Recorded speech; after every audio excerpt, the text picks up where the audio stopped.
नमस्कार। आइए आज की टॉप 10 खबरों पर एक नजर डालते हैं।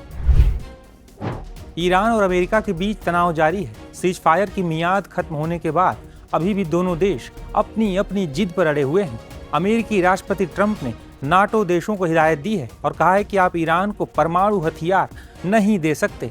इसके साथ ही ट्रंप ने कहा है कि ईरान हमारे अपेक्षित समझौते का पालन नहीं कर रहा है, हम इसे ठीक से पूरा करेंगे और 3 साल बाद इसी समस्या का सामना करने के लिए समय से पहले पीछे नहीं हटेंगे। मिडिल ईस्ट में एक बार फिर जंग का खतरा मंडराने लगा है। एक अमेरिकी रिपोर्ट के मुताबिक राष्ट्रपति डोनाल्ड ट्रंप और अमेरिकी सैन्य अधिकारियों के बीच करीब 45 मिनट तक बैठक चली है।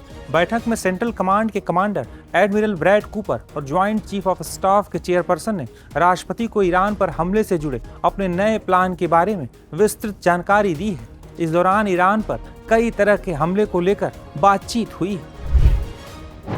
अमेरिका और इजराइल के संभावित हमलों के खतरे के बीच ईरान बड़ी तैयारी में जुटा हुआ है। दरअसल ईरान के जिन भूमिगत ठिकानों पर भारी बमबारी कर अमेरिका और इजराइल ने उन्हें पूरी तरह नष्ट करने का दावा किया था, वहां से ईरान ने हथियारों को दोबारा बाहर निकालकर तैनात करना शुरू कर दिया है।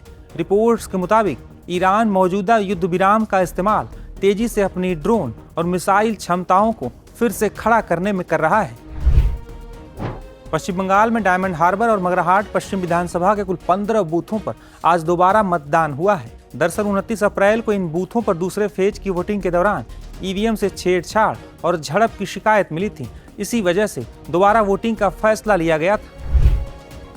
पश्चिम बंगाल के अधिकांश एग्जिट पोल में बंगाल में बीजेपी सरकार बनने के दावे किए जा रहे हैं, लेकिन इस बीच मुख्यमंत्री ममता बनर्जी ने विधानसभा चुनावों की मतगणना से 2 दिन पहले एग्जिट पोल को लेकर बड़ा हमला बोला है। ममता ने एग्जिट पोल को खारिज करते हुए इसे शेयर बाजार में हेरफेर की कोशिश करार दिया है। उन्होंने दावा किया कि टीएमसी 200 से ज्यादा सीटें जीतकर सत्ता में वापसी करेगी।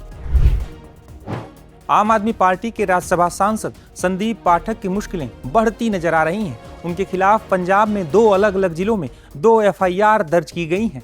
जानकारी के मुताबिक दोनों ही मामले गैर जमानती धाराओं में दर्ज किए गए हैं, जिससे कानूनी स्थिति और गंभीर हो गई है। पंजाब पुलिस की माने तो इन मामलों में कार्रवाई तेज की जा सकती है और जरूरत पड़ने पर गिरफ्तारी भी संभव है।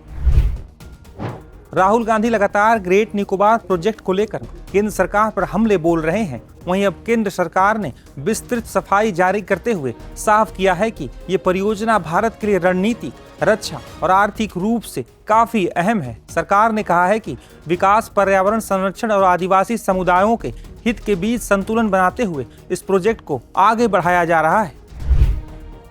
दिल्ली में एक जज ने सुसाइड कर लिया है। दिल्ली पुलिस के मुताबिक दिल्ली के सफदरजंग इलाके में रहने वाले जज ने अपने घर में फांसी लगाकर आत्महत्या कर ली है।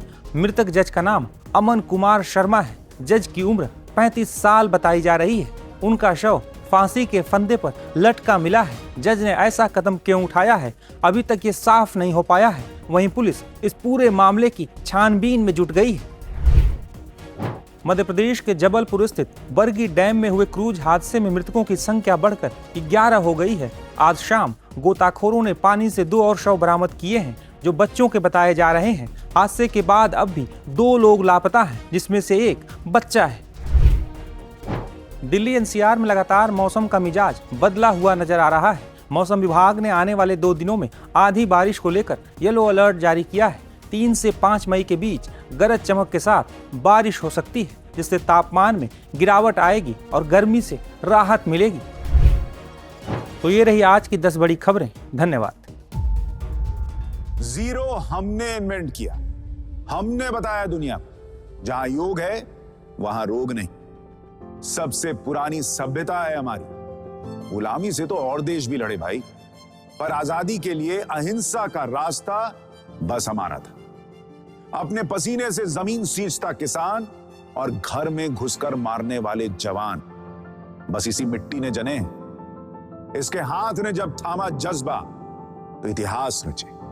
कदम बढ़ाए तो चांद का वो हिस्सा चूमा भाई, जहां कोई कभी नहीं पहुंचा। आज पूरी दुनिया में शान से लहरा रहा है तिरंगा, और इसके पीछे है गर्व से भरी अनगिनत कहानियां जो लिखी जा चुकी हैं और लिखी जा रही हैं, जिन्हें मैं सुनाऊंगा आपको। राष्ट्रगर्भ रोज शाम 6:25 पर।